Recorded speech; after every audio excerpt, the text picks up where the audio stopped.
नमस्कार, जय सिया राम, जय नीम करौली बाबा।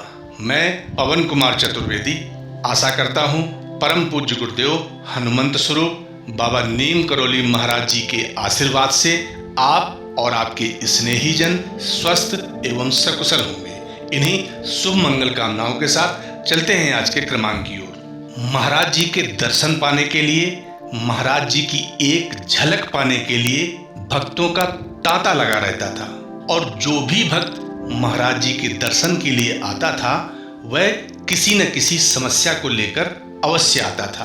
कुछ ही भक्त ऐसे होते थे जो केवल महाराज जी के दर्शन के लिए ही आते थे।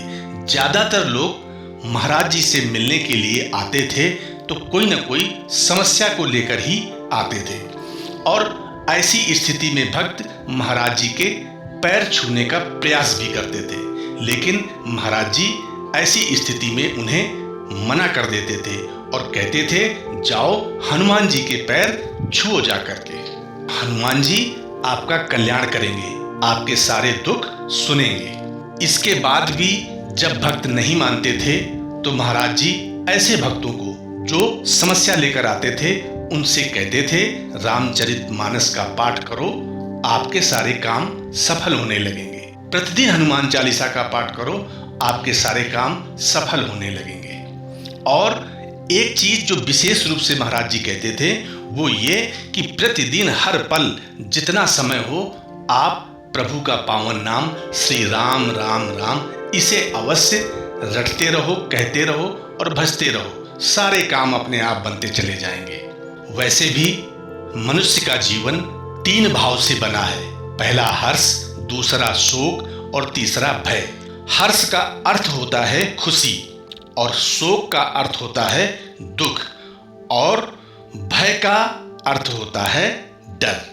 अक्सर सफलता के रास्ते में डर रुकावट पैदा करता है। आमतौर पर इस डर को कम करने के लिए हमारे ऋषि मुनियों एवं सिद्ध संतों ने धार्मिक ग्रंथ पढ़ने की सलाह दी है। ऐसा माना जाता है कि धार्मिक ग्रंथों का पाठ करने से जीवन में सकारात्मकता बनी रहती है। प्रत्येक मनुष्य के जीवन में किसी न किसी मोड़ पर अचानक ऐसी विपत्ति आ जाती है जिससे पार पाने में वह खुद को असमर्थ पाता है।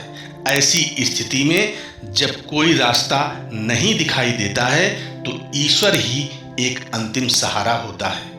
महाराज जी कहते हैं, रामचरितमानस का पाठ करने से जन्म जन्मांतरों के पाप से मुक्ति, भय, रोग आदि सभी दूर हो जाते हैं। रामचरितमानस की चौपाइयां इतनी प्रभावशाली हैं कि इनके नियमित पाठ से धन की कामना रखने वालों को धन की प्राप्ति होती है।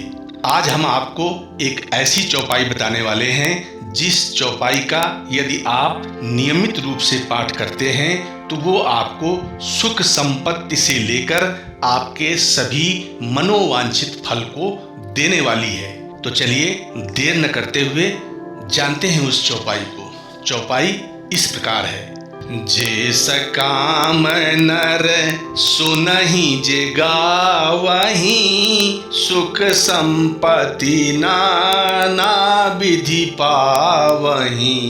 रामायण की इस चौपाई को जो भी मनुष्य सकाम भाव से सुनते हैं और जो गाते हैं, यानी जो प्रतिदिन इस चौपाई का पाठ करते हैं, वे अनेकों प्रकार के सुख और संपत्ति तो पाते ही पाते हैं, साथ ही अपने सभी मनोवांछित फलों को भी प्राप्त करते हैं। और इतना ही नहीं, इस संसार में देव दुर्लभ सुखों को भोगकर अंतकाल में श्री रघुनाथ जी के पावन परम धाम को जाते हैं। इसलिए जो भी भक्त श्रद्धा, विश्वास और भक्ति भाव से इस चौपाई का नियमित रूप से पाठ करेगा, उसे सुख संपत्ति से लेकर सारे मनोवांछित फल प्राप्त होंगे। आज के क्रमांक को यहीं विराम देते हैं और मिलते हैं अगले क्रमांक में।